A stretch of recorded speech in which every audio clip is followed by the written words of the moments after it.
Okay, classic pro wrestling fans, National Wrestling Alliance fans, never let them take your NWA heritage. This is a photograph that my uncle took at the Baltimore Arena. You can see his handwriting. Ronnie Garvin leaves the ring last time as NWA champion. You can even see, I believe, uh, those numbers indicate when the photograph, there it is, October 87. It's a real fucking deal, folks. So from what I understand, that was October 13th, 1987, Baltimore Arena, the show main event. Well, I'll go through the matches as best as I can remember what my uncle told me.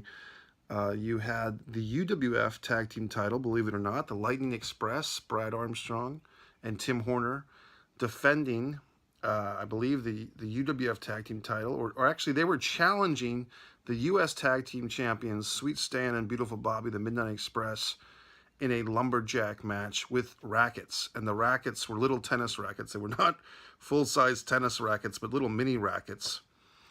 Also on the card, interestingly enough, Tully and Arn were not on this card. I believe you had, let me see if I have any more of my uncle's photos from this show. But I believe you had Black Bart was on this show. I believe there's a photograph here that I'm trying to expedite, a couple of photographs for your enjoyment. So just hold on, don't leave the video. We see a young Tim Horner going to the ring in Baltimore for his big match. Yep, that's the same date, October 87. Tim Horner, okay. We also see October of 87 for that big tag match. Beautiful Bobby Eaton. You see the security always did a nice job. We had a guy that I think my uncle always spoke highly of, the Terminator. He was kind of a Florida guy. And Black Bart. Yes, Black Bart. There he is, Black Bart.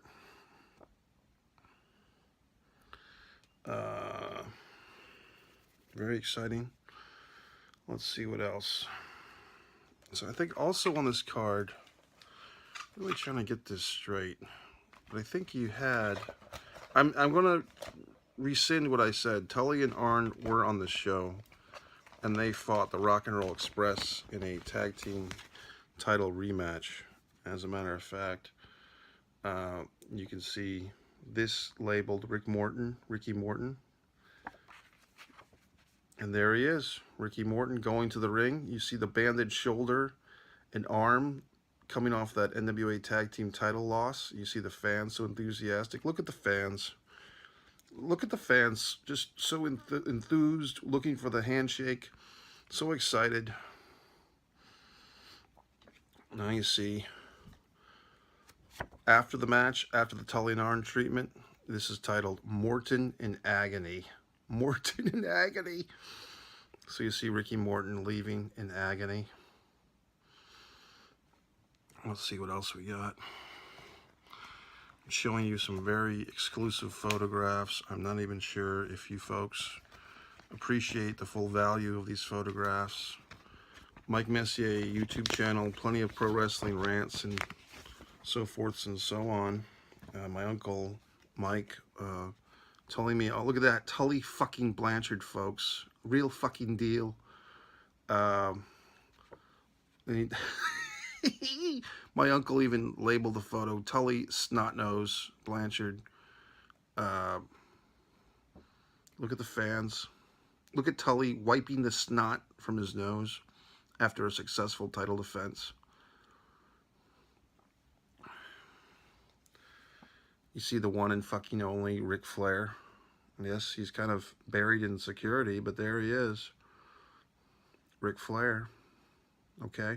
Not fucking around here, folks. You see all the protective security. You can even go to my Mike Messier YouTube channel and watch my memories of Ron Simmons winning the WCW World Title in 1992 at the same arena, Baltimore, that my uncle would go to. I have a very interesting photograph coming up. I'm trying to reprieve it for you. Once again, from the same show, October 13th, 1987, Bobby Eaton. You see, the security did such a good job. They blocked out a lot of these photos, but you can get the idea. I mean, just security wasn't exactly cognitive of the cameras. You see these fans, so enthusiastic. You see the fashion at the time of this young yelling fan. I don't know if that's a young Dave Meltzer or Bruce Mitchell. Try to get away from that. Look at that female fan, so excited. She's got her little hearts on her pants. I don't know if Jim Cornette would call her a rat or just a fan, but just trying to be a nice fan. And so, very exciting, folks. These pro wrestling photographs, I do have more I could share, and I will right now. So stay tuned. I just want to make sure I get all the right photographs. I don't want to. This is October 13th, 1987. So the Rock and Roll did wrestle Tully and Arn, and Tully Arn retained.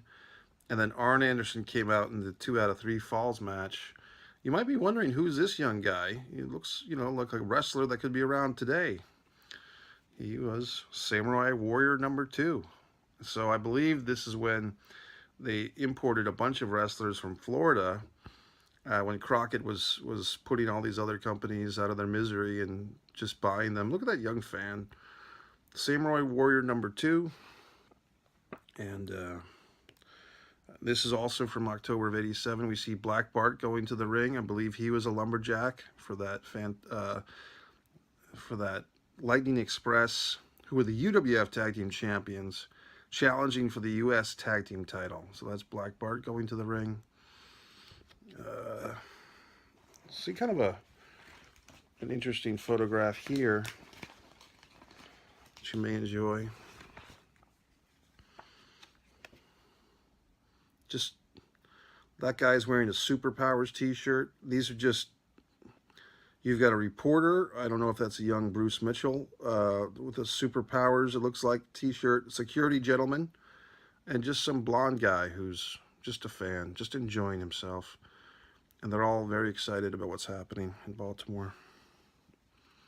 You see Black Bart, once again. I guess my uncle was a big Black Bart fan. A lot of Black Bart photographs, but Black Bart trudging his way to the ring. You can almost feel that excitement, can't you?